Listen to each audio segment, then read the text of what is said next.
সমস্যা ফেস করেন তার মধ্যে অন্যতম হচ্ছে আবাসিক সমস্যাটা। ইউনিয়নের সেক্রেটারি জেনারেল তথা রাজ্যের বরিষ্ঠ ক্রীড়া সাংবাদিক শ্রী অলোক, এবং আমি এটার একটু প্রেক্ষাপট বলছি। যখন এই রাজ্যে কোভিড হয়েছিল তখন আমরা সারা রাজ্যের সাংবাদিকদের আমরা ভ্যাকসিনেশনের জন্য, আপনারা জানেন যে কিভাবে আমরা শুধু আগরতলাতে না সারা রাজ্যের সাংবাদিকদের ভ্যাকসিনেশন করিয়েছি 4 দফাতে, বুস্টার ডোজ সহ 4 ফেজে আমরা করিয়েছি।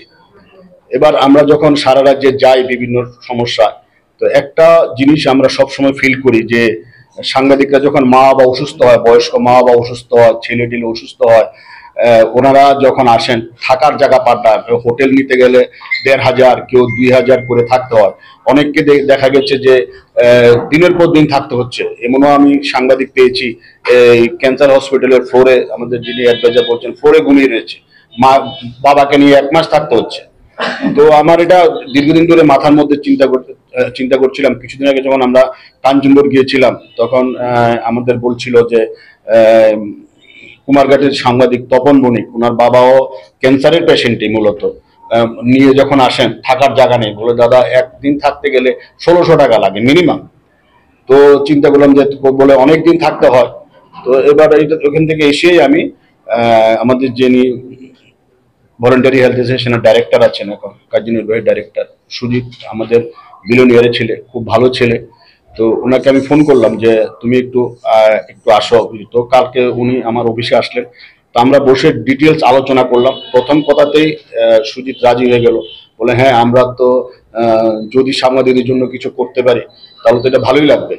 তো এখন ওনাদের একটা গেস্ট হাউস আছে, সেটা হলো ভালো গেস্ট হাউস কুঞ্জবন, যেখানে বিশ অফিসটা আছে উল্টো দিকে, হসপিটালের কাছাকাছি, সবগুলো হসপিটালের কাছাকাছি।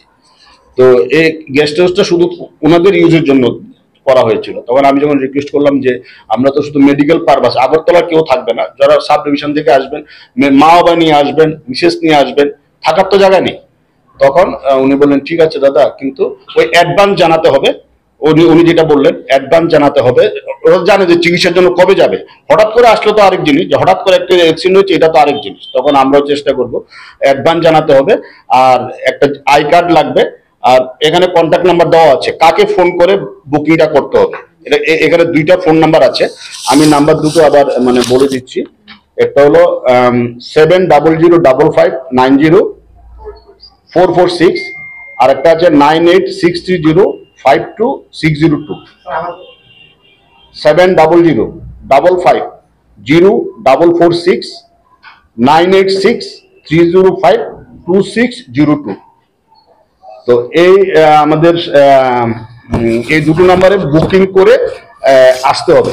আর যদি হঠাৎ করে কিছু হয় সেটার জন্য তো সুদীপ বাবু আছেনি, এটার জন্য অসুবিধা হবে না, আর আমরা তো আছি। আরেকটা হলো এটা আমাদের আরেকটা ফেস, রাজ্যের সাংবাদিকদের জন্য আরেকটা ফেস আমরা এটা চিন্তা করছি, এটা আমরা করারও চেষ্টা করব সবাই মিলে, আমরা মিটিং করে। সেটা হলো একটা ব্লাডের সমস্যা হচ্ছে ইদানিং দেখছি, সাংবাদিকদের আত্মীয় স্বজনরা যারা সাব ডিভিশন থেকে আসেন ওনারা একটা ব্লাডের প্রবলেম হচ্ছে।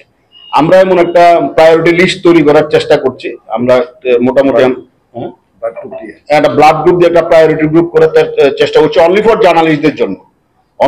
জানার জন্য এই গ্রুপের মধ্যে জার্নালিস্টদের যদি কারোর কোনো ব্লাড হয়, এই জায়গাটা এখনো ফাইনাল স্টেজে আসেনি, এটা জাস্ট আমাদের হোমওয়ার্কের মধ্যে রয়েছে, এটা আমরা নেক্সট ফেজে করার চেষ্টা করব। তো আজকে আমি সুজিতকে অনেক অনেক ধন্যবাদ জানাই যে আমাদের এখানে উনি সাড়া দিয়েছেন, এবং এমন একটা মানবিক কাজ, এবং এটা ফ্রিতে দিচ্ছেন। ও যদি 7 দিনও থাকে ফ্রিতে, 10 দিনও থাকো ফ্রিতে, 1 টাকাও লাগবে না। কিন্তু আমার রিকোয়েস্ট থাকবে আপনারা গেস্ট হাউসটা যেখানে থাকবেন রুম টুমটা একটু ঠিকঠাক করে রাখবেন, পরিষ্কার পরিচ্ছন্ন করে যেটা আপনারা থাকবেন এটা রাখবেন, প্রয়োজন ভিত্তিক এবং জরুরি প্রয়োজনেই শুধু আপনারা করবেন। আর যদি আপনারা ঘুরতে আসেন বা অন্য কোনো নিমন্ত্রণে আসেন তাহলে কিন্তু দয়া করে ওষুধের নাম করে বুকিং করবেন না, অনুরোধ করবেন না, তাহলে কিন্তু সমস্যা হয়ে যাবে। অনলি ফর মেডিকেল পারপাস, এবং মেডিকেলের একটা চিকিৎসার একটা কার্ড যদি সাথে নিয়ে আসেন তাহলে ওনাদের কাছে দিলে এটা সুবিধা হয়।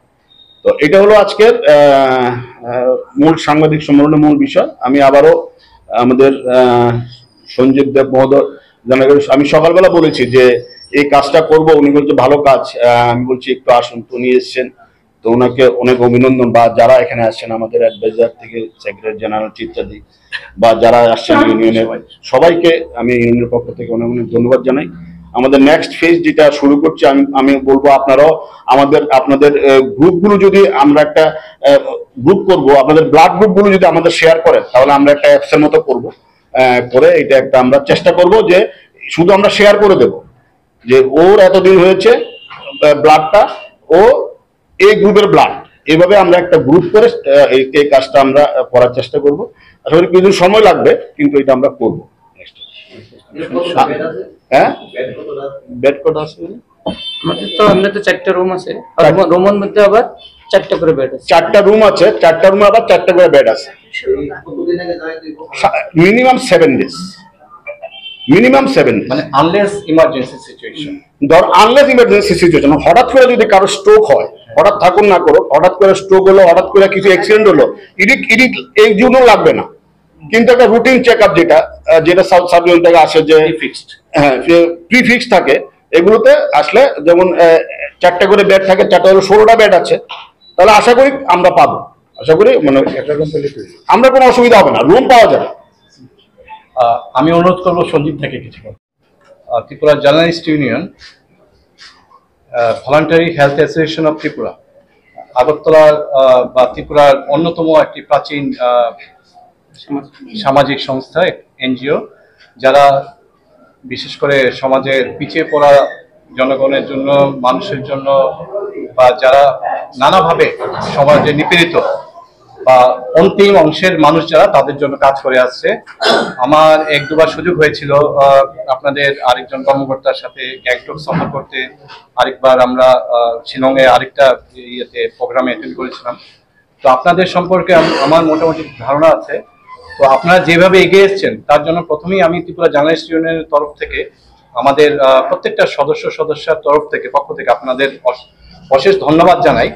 আর যে বিষয়টা নিয়ে, এটা ঠিক আমি চুক্তি বলবো না, এটা একটা সমঝোতা হয়েছে আমাদের মধ্যে, যে একটা বলা যায় যে একটা আমাদের মধ্যে একটা এই সমঝোতাটা হয়েছে। এর মূল উদ্দেশ্য হচ্ছে যারা রাজ্যের বিভিন্ন প্রান্ত থেকে নিজেদের চিকিৎসার জন্য বা পরিবারের অন্যান্য সদস্যদের চিকিৎসার জন্য আগরতলা আসতে হয়, এবং এই আসার পরে তারা নানাবিধ সমস্যা ফেস করেন। তার মধ্যে অন্যতম হচ্ছে আবাসিক সমস্যাটা।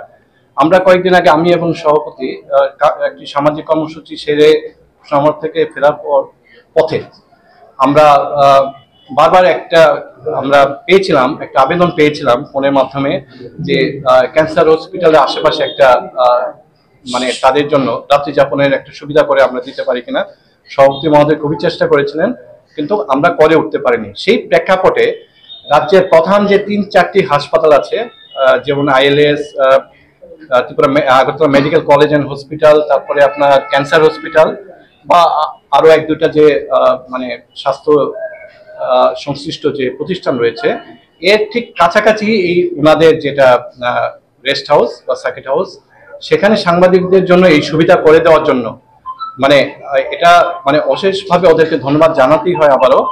এবং আমি আশা করব যে ওনারা এই যে ওনাদের যে একটা জেস্টার, সেটা ওনারা সম্প্রসারিত করবেন, এবং পরবর্তী সময়ে আমরা অন্যান্য ক্ষেত্রেও যাতে ওনাদের আমরা সাহায্য পাই, সহযোগিতা পাই, এবং এই সম্পৃক্ততার মাধ্যমে আমরা যাতে সাংবাদিক এবং সাংবাদিক পরিবার সবার জন্য আমরা কাজ করতে পারি, এবং সবার সাহায্যে আমরা যাতে যৌথভাবে এগিয়ে আসতে পারি, সেই আমার আশা এবং আমার একটা শুভকামনা রইল। ধন্যবাদ। অনেকগুলি কাজ আমরা করি, তো তার মধ্যে আমাদের এই প্রস্তাবটা যখন এসছে, আমাদের প্রণবদা থেকে যখন প্রস্তাবটা এসছে, তো আমরা বিষয়টা ভেবেছি যে অ্যাকচুয়ালি আমাদের মনে হয়েছে যে আমরা যখন যাই, কারণ আপনারা সাংবাদিক কমিউনিটিটা অনেক কষ্ট করে কাজ করেন, বিভিন্ন জেলায় যারা কাজ করে, তো সেটার জন্য যদি আমরা ছোট্ট একটু করতে পারি, এটা আমাদের একটা ছোট্ট প্রয়াস। আমরা বলছি যে আমরা বড় সড়ো একদম করতে পারবো, আমরা একটা সামাজিক সংগঠন, আমরা কোনো কর্পোরেট অর্গানাইজেশন না, আমরা যতটুকু করতে পারি সেটা আমরা চেষ্টা করি। তো তার জন্য আমাদের যেটা অফিস আছে, আমরা অফিসে আমাদের ছোট্ট একটা গেস্ট হাউস আমরা রেখেছি, কারণ আমাদের যারা স্টাফ যারা কাজ করে, ভলান্টিয়ার যারা বিভিন্ন কাঞ্চনপুরে হোক বা ধলার বিভিন্ন জায়গাতে হোক বা ওরা যখন আগরতলাতে আসে ওদেরও রাত্রি যাপনের সমস্যা হয়। আমরা ফিল করতে পেরেছি আপনাদের যারা সাংবাদিক ওনারা যারা কাজ করেন বিভিন্ন এলাকায় ওরা যদি আগরতলাতে আসেন, তো যখন আমাদের খালি থাকবে যদি সেই স্পেসটা কেন আমরা ইউজ করতে দেবো না। আমি যে অনুরোধ রাখবো যারা আসবেন ওরা যদি আগে থেকে আমাদের অ্যাডভান্স জানে তাহলে আমাদের পক্ষে ভালো হয়। অনেক সময় আমাদের ভলান্টিয়াররা অকুপাই করে থাকে, তো সেটা যদি অ্যাডভান্স আমাদের কাছে আসে তাহলে আমরা চেষ্টা করবো ওনাকে দিতে, এবং সাথে ওনাদের যদি কোনো আই কার্ড থাকে, কারণ আপনাদের মিডিয়াতে অনেক সময় দেয়, অনেক সময় কিছু মানে যদি কোনো রকম এটা কেউ মিসইউজ করতে না চায় এই সুযোগটাকে, জেনুইন যারা ওরা যে সুযোগটা যাতে পায় সেটা আমি রাখবো।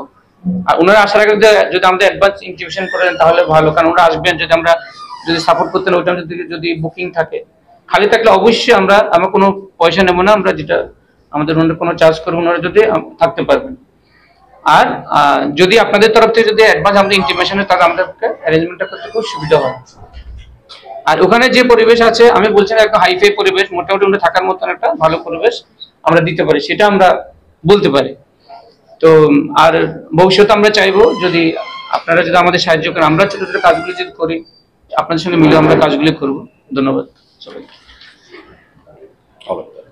এই ত্রিপুরা জার্নালিস্ট ইউনিয়নের সঙ্গে আমাদের যে ভেঞ্চারে যিনি বাজি সংস্থা হাত ধরে দিয়েছে সেই সংস্থার যিনি এক্সিকিউটিভ ডাইরেক্টর সুজিত ঘোষকে আমাদের ইউনিয়নের পক্ষ থেকে আন্তরিক শুভেচ্ছা অভিনন্দন জানাচ্ছি।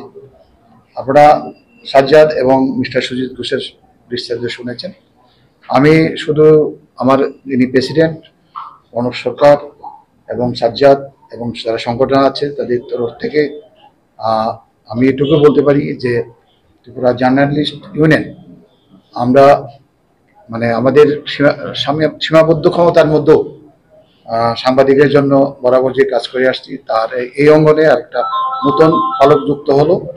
আমি আর আপনাদের বেশি কথা বলে বিরক্ত উদ্বোধন করবো না। আমি অনুরোধ করব এই প্রেক্ষাপটটা এবং আমাদের যে বিভিন্ন কর্মসূচি সেটা নিয়ে আমাদের যিনি মাননীয় সভাপতি শ্রী প্রণব সরকার বলবো বিস্তারিত জানার জন্য। নমস্কার সবাইকে।